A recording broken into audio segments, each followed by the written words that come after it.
መርሃባ አነስ ሙዲ ሰላም ቤተሰብ እንዴት ናችሁ? ይህ አረብኛን በአማርኛ የምንማማርበት የዩቲዩብ ቻናሌ ነው።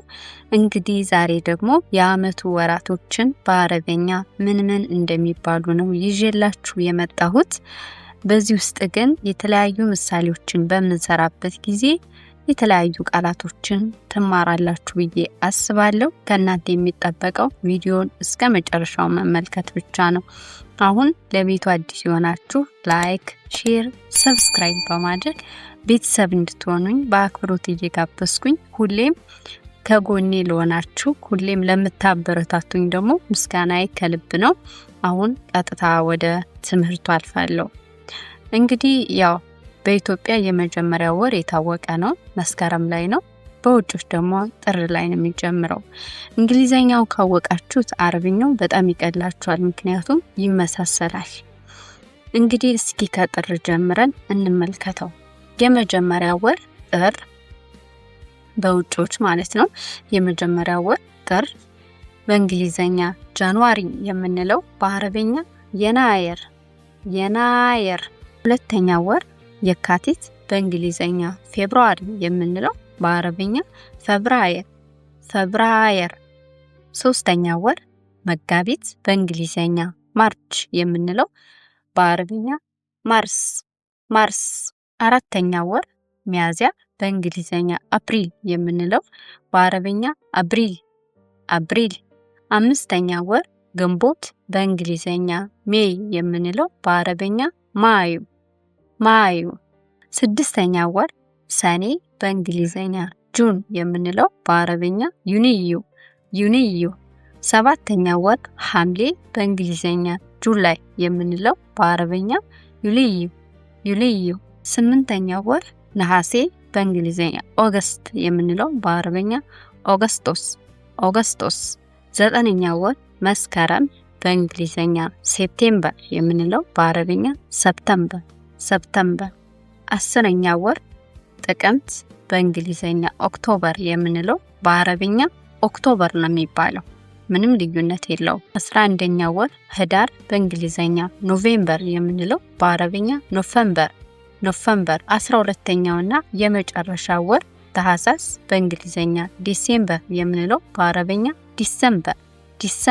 ተመሳሳይ ነው። ስለዚህ የአመቱ ወራቶች በአረብኛ እነዚህን ይመስላሉ ማለት ነው። እስኪ ለማስታወስ ያክል ከመጀመሪያ እስከ መጨረሻው በፍጥነት ለማለት ሞክራለሁ። አብራችሁኝ በሉ። የመጀመሪያው ወር ጥር፣ የናየር፣ የካቲት ፈብራየር፣ መጋቢት ማርስ፣ ሚያዝያ አብሪል፣ ግንቦት ማዩ፣ ሰኔ ዩኒዩ፣ ሐምሌ ዩልዩ፣ ነሐሴ ኦገስቶስ፣ መስከረም ሰፕተምበር፣ ጥቅምት ኦክቶበር፣ ህዳር ኖቨምበር፣ ታህሳስ ዲሰምበር ይባላሉ ማለት ነው። እስኪ እነዚህን ደግሞ በምሳሌዎች እያስገባን እንመልከታቸው። የመጀመሪያው ምሳሌ ምንድነው? አልጀው ባርድ ፊ የናየር። አልጀው ባርድ ፊ የናየር ማለት ጥር ላይ አየሩ ቀዝቃዛ ነው እያልኩ ነው ማለት ነው። አልጀው ማለት አየሩ ማለት ነው። ባርድ ቀዝቃዛ፣ ፊ ማለት ላይ ሊሆን ይችላል፣ ውስጥም ይሆናል። ስለዚህ ፊ የናየር ማለት ጥር ላይ ማለት ነው። ሁለተኛው ምሳሌ አልጀው ሐር መራ ፊ ኦገስቶስ። አልጀው ሐር መራ ፊ ኦገስቶስ ማለት ነሐሴ ላይ አየሩ በጣም ይሞቃል እያልኩ ነው ማለት ነው። አልጀው እንደነገርኳችሁ አየሩ ማለት ነው። ሐር ይሞቃል፣ ሞቃት ነገር ሐር ብለን እንጠራዋለን በአረብኛ። መራ ማለት በጣም ማለት ነው። ፊ ኦገስቶስ ማለት ነሐሴ ላይ ማለት ነው። ሶስተኛው ምሳሌ አልመዳርስ ትፍታህ ፊ ሰፕተምበር። አልመዳርስ ትፍታህ ፊ ሴፕተምበር ማለት መድረሳ ማለት ትምህርት ቤት ማለት ነው። አልመዳርስ ማለት ትምህርት ቤቶች፣ ትፍታህ ትከፍታለች፣ ፊ ሰፕተምበር ማለት መስከረም ላይ ትምህርት ቤቶች ይከፈታሉ ማለት ነው። የመጨረሻው ምሳሌ ሚላዲ ፊ ዩኒዩ። ሚላዲ ፊ ዩኒዩ ማለት ልደቴ ሰኔ ላይ ነው ማለት ነው። ሚላዲ ማለት ልደቴ ማለት ነው። ፊ ዩኒዩ ማለት ሰኔ ላይ ማለት ነው። ዩኒዩ ማለት ሰኔ ነው ብያችሁ ይለ አይሻኸር ሚላድኩም። እስኪ እናንተ ልደት ደግሞ መቼ እንደሆነ ኮሜንት ላይ አስቀምጡልኝ። አይሻኸር ሚላድኩም እያልኳችሁ ነው። ሚላዲ ፊ ብላችሁ የተወለዳችሁበትን ወር ማለት ነው የምታስገቡት። ለምሳሌ መስከረም ላይ ከሆነ ሚላዲ ፊ ሰፕተምበር፣ ጥቅምት ላይ ከሆነ ሚላዲ ፊ ኦክቶበር፣ ህዳር ላይ ከሆነ ሚላዲ ፊ ኖቨምበር እያላችሁ እስኪ ኮሜንት ላይ አስቀምጡልኝ። አሁን ደግሞ እስኪ ከዚህ ከወራት ጋር በተያያዙ የተለያዩ አባባሎች አሉ። እነሱን እንመልከት። ለምሳሌ በወሩ መጀመሪያ ላይ፣ በወሩ መጨረሻ ላይ፣ እኩለ ወር ይባላል። በቃ በወሩ እኩሌታ ላይ፣ በዚህ ወር ብለን እናወራለን። እስኪ እነሱን በአረበኛ እንመልከታቸው። የመጀመሪያው በወሩ መጀመሪያ ላይ። የወሩ መጀመሪያ ማለት አወል አሻኸር ይባላል በአረበኛ። አወል አሻኸር ወይም ቢዳይት አሻኸር። ቢዳያ ማለት መጀመሪያ ማለት ነው። አወልም መጀመሪያ ማለት ነው። ስለዚህ በወሩ መጀመሪያ ላይ ለማለት ሁለቱንም መጠቀም ትችላላችሁ። ቢዳይት አሻኸር ወይም አወል አሻኸር። ለምሳሌ ራትቢ ይንዝል አወል አሻኸር ካልኩኝ ራትብ ማለት ደሞዝ ማለት ነው። ራትቢ ካልኩኝ ደሞዜ ይንዝል ይለቀቃል። መቼ ላይ? አወል አሻኸር በወሩ መጀመሪያ ላይ ነው ደሞዜ የሚለቀቀው ማለት ነው። ሁለተኛው የወሩ መጨረሻ ማለት አኽር አሻኸር። አኽር አሻኸር ወይም ኒሃየት አሻኸር። ኒሃያ ማለት መጨረሻ ማለት ነው። አኽር ማለት መጨረሻ ማለት ነው። ኒሃየት አሻኸር ወይም አኽር አሻኸር ማለት የወሩ መጨረሻ ማለት ነው። ለምሳሌ አብጋ አሳፍር አኽር አሻኸር ወይም አብጋ አሳፍር ኒሃየት አሻኸር ካልኩኝ በወሩ መጨረሻ ላይ መሳፈር ፈልጋለሁ ማለት ነው። ሶስተኛው ሀዚ አሻኸር። ሀዛ አሻኸር ማለት በዚህ ወር ማለት ነው።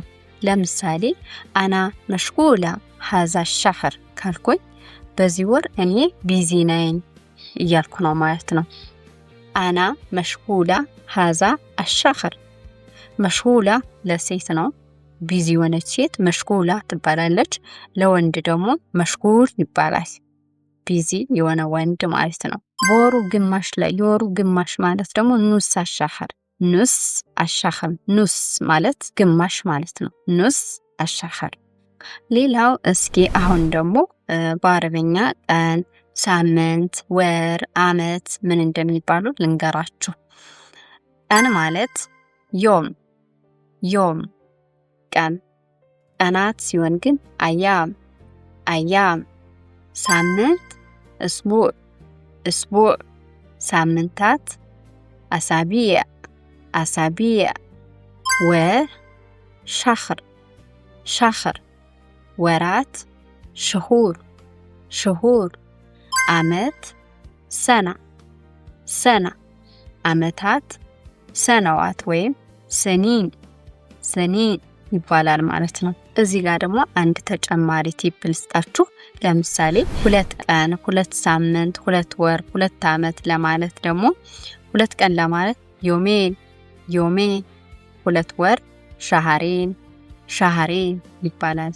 2 ሳምንት እስቡኤን እስቡኤን፣ 2 አመት ሰነቴን ሰነቴን ይባላል ማለት ነው። እሺ ቤተሰብ ለዛሬ ያዘጋጀሁላችሁ ይህንን ይመስል ነበር። እንደወደዳችሁት እንደተጠቀማችሁበት ተስፋ አደርጋለሁ። በቀጣይ ቪዲዮ ደግሞ ኮሜንት ላይ ይህንን ስሪልን ብላችሁ ያስቀመጣችሁልኝ አለ። እንግዲህ በቀጣይ ቪዲዮ ሰራላችኋለሁ። እስከዛ ታገሱኝ። አሁንም ደግሞ እንዲሰራላችሁ የምትፈልጉት ነገር ካለ ከታች ኮሜንት ላይ ያስቀምጡልኝ፣ እሰራላችኋለሁ። ሁሌም ስለምትከታተሉኝ ስለምታበረታቱኝ እጅግ በጣም አመሰግናለሁ።